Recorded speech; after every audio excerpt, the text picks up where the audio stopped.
Hello বন্ধুরা, সবাই কেমন আছো? আশা করছি সবাই খুব ভালো আছো আর আমিও খুব ভালো আছি। Welcome back to my channel. আজ সবার জন্য নিয়ে চলে এসেছি আয়লা মাছের রেসিপি। তো তার জন্য আমি এখানে মাছ নিয়ে নিয়েছি। মাছে লঙ্কা গুঁড়ো, হলুদ গুঁড়ো ও লবণ দিয়ে ভালো করে মাছগুলোকে মাখিয়ে নেব। আর এই মাছগুলোকে আয়লা মাছকে অনেকে শাটিং মাছও বলে থাকে। আমি এই মাছের নাম জানতাম না। শাশুড়ি মা বললেন এই মাছটাকে আয়লা মাছ বলা হয়, আবার অনেকে শাটিং মাছও বলে থাকে। সেই সূত্রে আমি জানতে পারলাম।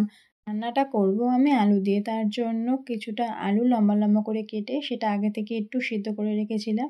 এবার ছাঁকা তেলে আলুগুলোকে ভালো করে আমি ভেজে নেব। আর রান্না করার জন্য আমি নিয়েছি পেঁয়াজ বাটা, আদা রসুন বাটা, টমেটো কুচি, ধনেপাতা কুচি আর কিছুটা চেরা কাঁচা লঙ্কা। তো আলুগুলোকে আমার ভালো করে ভাজা হয়ে গিয়েছে। আলুগুলোকে আমি একটা প্লেটে তুলে নিলাম। এবার একে একে এই তেলের মধ্যেই আমি মাছগুলোকেও ভেজে নেব। মাছগুলো তো ভাজা অনেকই সহজ, কিন্তু এই মাছের দাগা বলো বা লেজা বলো যখন ভাজা হয় তখন কোনো প্রবলেম হয় না, কিন্তু যখন মাথার সাইডটা ভাজা হয় তখন তোমরা দেখতেই পাচ্ছ যে পেটের দিকটা একটু কাঁটাটা বেরিয়ে যায়। তো ওটা কোনো প্রবলেম নয়। তোমরা মাছগুলোকে যেমন আমি ভেজে দেখাচ্ছি এরমভাবেই ভেজে নিতে পারো। আর আমার এই রেসিপিটা দেখে তোমরা বাড়িতে অবশ্যই ট্রাই করে দেখো, তোমাদের খুব ভালো লাগবে। আর হ্যাঁ, যারা আমার চ্যানেলটাকে সাবস্ক্রাইব করেছো তারা অবশ্যই আমাকে একটা কমেন্ট করো। আমি বারবার তোমাদের বলছি, আমি সেই কমেন্ট ধরে গিয়ে তোমাদের ব্যাক দিতে পারবো। তো এখানে আমাদের একে একে মাছগুলোকে সব ভাজা হয়ে গিয়েছে। তারপরে আমি ওই একই তেলে দিয়ে দিলাম পেঁয়াজ বাটা। পেঁয়াজ বাটা বলতে আমি পেঁয়াজটাকে একটু গ্রেটারে গ্রেট করে নিয়েছিলাম, তোমরা বেটে নিতে পারো। পেঁয়াজটাকে একটু লাল লাল করে ভেজে নেওয়ার পর আমি এখানে অ্যাড করে দিলাম টমেটো কুচি। টমেটো কুচিটা কিছুক্ষণ নাড়িয়ে চাড়িয়ে দিয়ে দিলাম কাঁচা লঙ্কা। কাঁচা লঙ্কা, টমেটো, পেঁয়াজ কিছুক্ষণ ভেজে নেওয়ার পরে এখানে আমি 1 চামচ মতো আদা রসুন বাটা দিয়ে দিলাম। দিয়ে মশলাটাকে আমি কিছুক্ষণ কষিয়ে নেব। তারপর একে একে এখানে আমি মশলাগুলো অ্যাড করব। প্রথমে দিয়ে দিলাম 1 চামচ হলুদ গুঁড়ো, তারপরে দিয়ে দিলাম 1 চামচ লঙ্কা গুঁড়ো, দিয়ে একটু নাড়াচাড়া করে নিয়ে এখানে দিয়ে দিলাম পরিমাণ অনুযায়ী লবণ। আমি দিয়েছি 1 চামচ লবণ। আর মশলাটা যাতে তলায় লেগে না যায় সেই জন্য একটু জলও অ্যাড করে দিলাম। দিয়ে এই মশলাটাকে আমি ভালো করে কষিয়ে নেব।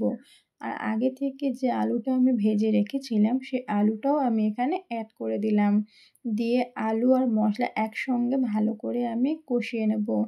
আমাদের বাড়ির সবাই একটু আলু খেতে পছন্দ করে, সেই জন্য আমি এখানে কয়েকটা আলু অ্যাড করেছি। তোমরা চাইলে এখানে আলু নাও অ্যাড করতে পারো, আলুটা পুরোপুরি অপশনাল।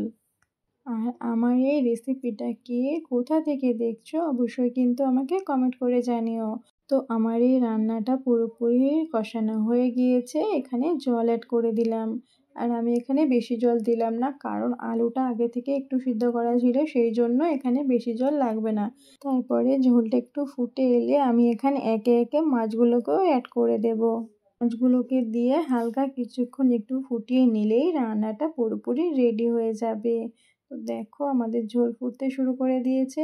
আর এখানে আমাদের রান্নাটা অলমোস্ট হয়ে এসছে। ওপর থেকে কিছুটা ধনেপাতা কুচি ছড়িয়ে দিয়ে আমি রান্নাটা এখানেই শেষ করলাম। তো আমার এই রেসিপিটা এতক্ষণ ধরে দেখার জন্য তোমাদের অসংখ্য ধন্যবাদ। আর আমার এই রেসিপিটা যদি তোমাদের ভালো লেগে থাকে তাহলে লাইক, কমেন্ট, শেয়ার করে দিও। আর নতুন বন্ধু হলে চ্যানেলটিকে সাবস্ক্রাইব করতে ভুলো না কিন্তু। আর বাড়িতে অবশ্যই এই আয়লা মাছের তেল ঝাল ট্রাই করে দেখো, তোমাদের খুব ভালো লাগবে। আর এই আয়লা মাছকে তোমরা আর কি নামে চেনো সেটাও আমাকে কমেন্ট করে জানাবে। তোমরা সবাই ভালো থেকো, সুস্থ থেকো। টাটা বন্ধুরা, আবার আসছি।